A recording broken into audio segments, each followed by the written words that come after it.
हाँ सर, आपका नाम? नरेंद्र सिंह, प्रधान डिस्ट्रिक्ट गुरुद्वारा प्रबंधक कमेटी पुंछ।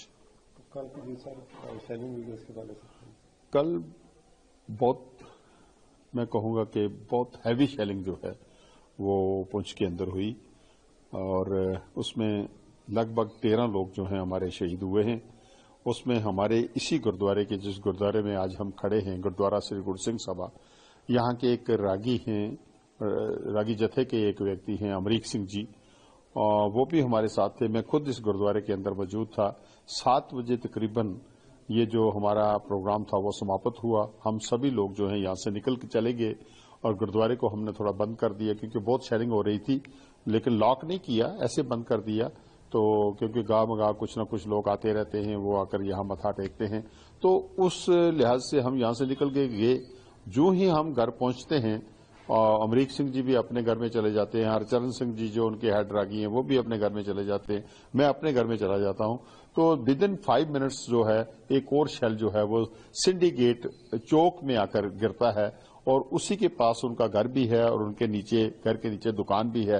वो अपनी दुकान के अंदर, शटर बंद थे और बंद शटर के अंदर वो दुकान को थोड़ा बहुत साफ सफाई कर रहे थे कि अपने बच्चों को, अपने आप को एक सेकंड स्टोरी में, क्योंकि वो दुकान नीचे है और उसके ऊपर उनका मकान है, कि वहां हम अपने आप को शेल्टर दें, अपने आप को बचा कर रख सकें।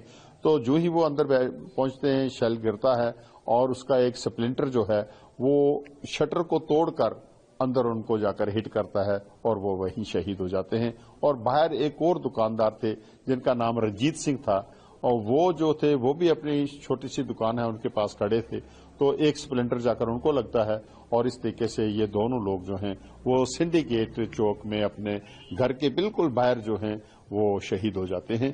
तो गुरुद्वारे के ऊपर एक शेल गिरा है जो कि 8 बजे के करीब तकरीबन यहां गिरा है। उसी दौरान गिरा, जैसे ही सिंडिकेट में गिरा उसके तकरीबन साथ में यहां भी गिरा है। लेकिन उस वक्त इस गुरुद्वारे के अंदर कोई जो है संगत रूप में कोई भी आदमी यहां मौजूद नहीं था। इवन ग्रंथी साहब जो थे वो भी अपने क्वार्टर में चले गए थे। तो उस वक्त ये गिरा है और उसमें तो ये हमारी जो एक दरवाजा है गुरुद्वारे का, वो थोड़ा, या जो जितने भी विंडो पैन्स थे वो सारे शीशे के जो कांच था वो टूटा है।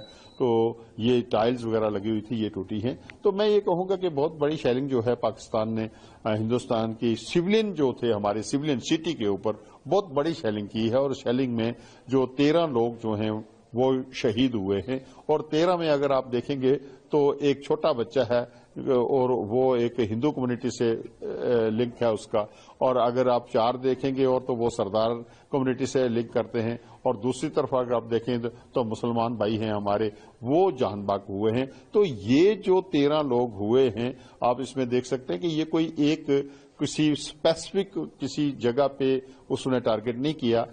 पाकिस्तान ने जो शेलिंग की है वो हैफाजतली उसने अपना फायर खोला और पूरे सिटी को अपने चपेट में ले लिया और बड़ी दहशत जो लोगों के अंदर थी, काफी लोग पलायन कर गए और बहुत ज्यादा लोग जो हैं यहाँ से भागने की कोशिश की और चले भी गए, और कुछ लोगों को जो रुके हुए हैं हम कोशिश कर रहे हैं। और सबसे बड़ी बात यह है कि हमारा आपसी भाईचारा जो है वो अच्छी तरह से मजबूत है। और ये मंदिर, मस्जिद, गुरुद्वारा तीनों जगह पे फायर हुआ। डेफिनेटली एक शेल जो है वो गीता भवन है, मंदिर है, उसके साथ ही वहां पर भी एक हिट हुआ है। एक मस्जिद है परेड ग्राउंड के पास, वो मदरसा भी है, उसमें बच्चे भी स्कूल में पढ़ते हैं और रेजिडेंशियल है, तो वहां भी उसके कॉर्नर में कहीं बाहर एक शेल गिरा है और उसमें भी एक जो टीचर हैं वहां के जो बच्चों को पढ़ाते थे वो भी, उनकी भी डेथ हुई है। तो मैं ये कह सकता हूं कि सिविलियन के ऊपर बहुत बड़े और बड़ी दहशत में लोग जो हैं वो आज कल से लेकर 12 बजे से लेकर कुछ जो शेलिंग बंद हो गई है और उससे हम समझ रहे हैं कि थोड़ा सा राहत जो है वो लोग महसूस कर रहे हैं, थोड़ा सा डर जो है लोगों के दिल से कम हुआ है। तो हम कोशिश करते हैं, दुआ करते हैं, अरदास करते हैं परमात्मा से कि भाई इस किस्म के जो हालात हैं वो ना बने और हम जो चैन से यहाँ अपनी जिंदगी गुजारेंगे।